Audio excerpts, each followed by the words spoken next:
pressure. Dan, I don't blame you.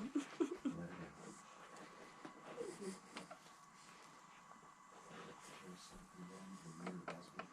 out. It's not always this long. Sometimes I walk out from another room and go, hey! But I want to be present for this one as much as possible. I'm gonna mark you when you sit. Okay, sounds like a plan.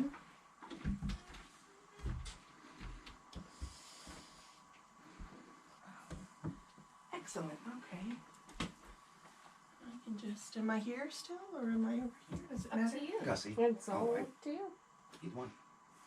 Well, how about, you guys are all in your spots? Mm-hmm.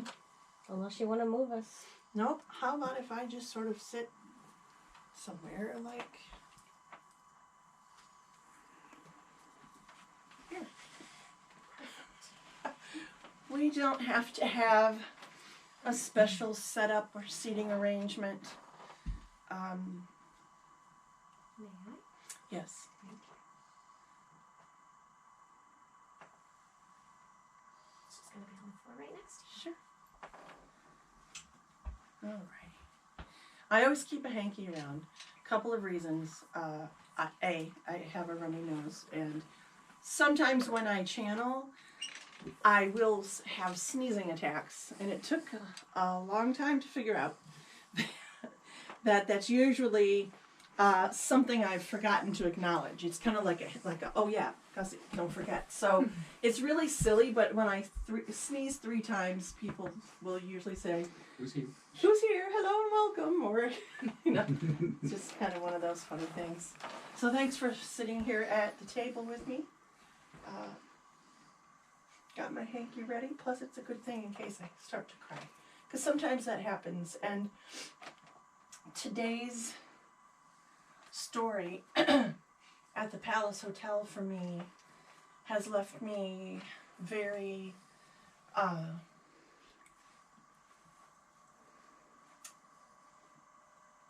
I guess the word would be unsettled since we were there together. And not just from the aggression that we experienced at the end of that time there, but just I think what we walked away from. You know, that's one of your favorite places in town. That is one of those things that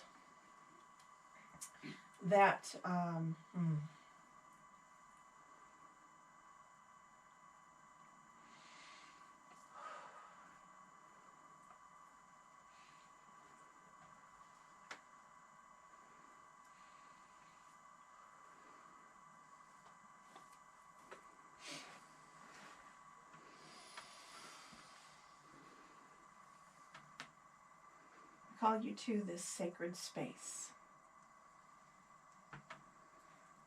This time, this hour, if it helps you to follow my voice, close your eyes.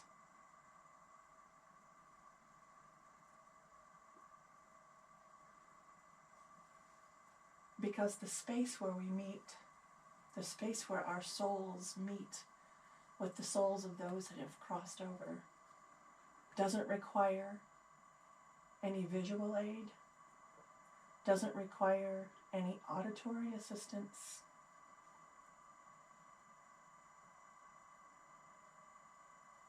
Those are deeply held beliefs that we have, that humanity holds true, that we can't see and we can't experience and we can't feel. But everybody in this room knows, to one extent or another, that you have experienced something that is inexplainable. Whether it is one of those like moments where you experience premonition, or whether it's one of those moments when you find yourself thinking of someone that you haven't thought of in 15 years, and then suddenly they call you out of the blue, and it just seems so natural. And you wonder why all that kind of happens, and you don't even understand, and someday you find yourself with your best friend in a car driving through a rainbow, and you think, how is this possible? And the thing that I just want to remind you as we start is that magic starts with believing in it. That's the very first step. You can't look for magic if you don't at least acknowledge that the potential is there. And that's the first step. It's difficult quantitatively to describe people that work in circles, that experience the movement of energy, or people that are psychic vampires that aren't even aware that their melancholy ways just kind of suck the life force away from other people at times, and then they wonder why people just don't like me. There's all kinds of energy around us all the time. The veil that we talk about isn't some place far away, far yonder. It's not really any further away than just reaching out your hand and touching.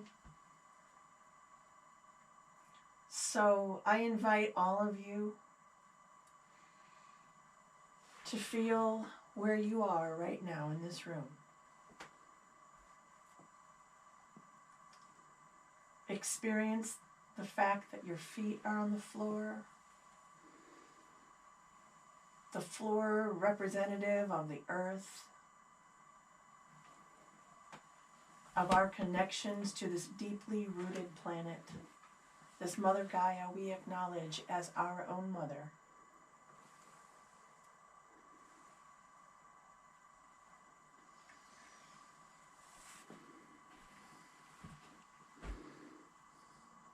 Imagine that from the bottom of your feet down into the ground, you feel tendrils rooting down there like the plants that you love to watch grow, especially now in the springtime in the Pacific Northwest. Gotta love it. Hold her tight. Keep her here.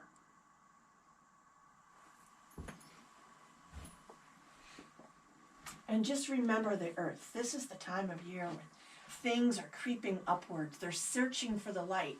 They're nosing their way towards something. They're not even sure what it is, but they just feel this like calling, right? So they just start going with the flow.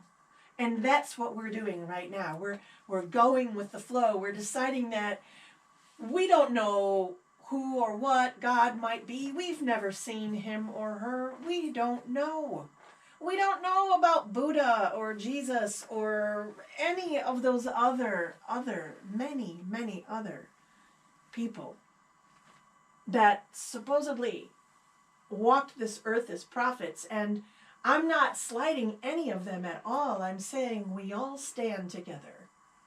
We're all trees in the same forest. We're all energetic beings with our roots in the earth. And our energy swirling in the middle where our heart chakra is, where our solar plexus lies. So many of us have gut troubles and deep issues with their stomachs and pain. And it's like, it doesn't matter if you cut out dairy, if you cut out gluten, if you cut out corn, for heaven's sakes. It's like it doesn't matter. Meat, no meat. It doesn't matter if you try whatever. It's just like this pain that won't stop. And that is deep grief. That is deep grief from sexual trauma, from being mistreated and misunderstood, from being unloved for too long, for having to find that way to love yourself because it didn't seem like anybody else loved you anyways. So you might as well do it yourself. And you know what? That kind of self-love was more like self-hate. And that is the worst kind of love, isn't it? After all. And so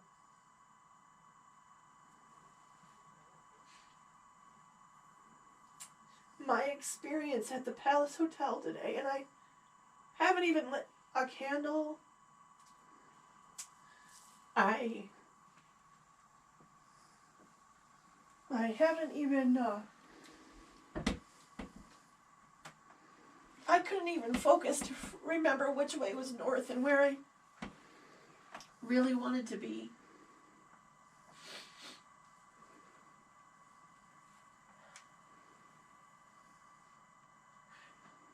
But I felt a connection to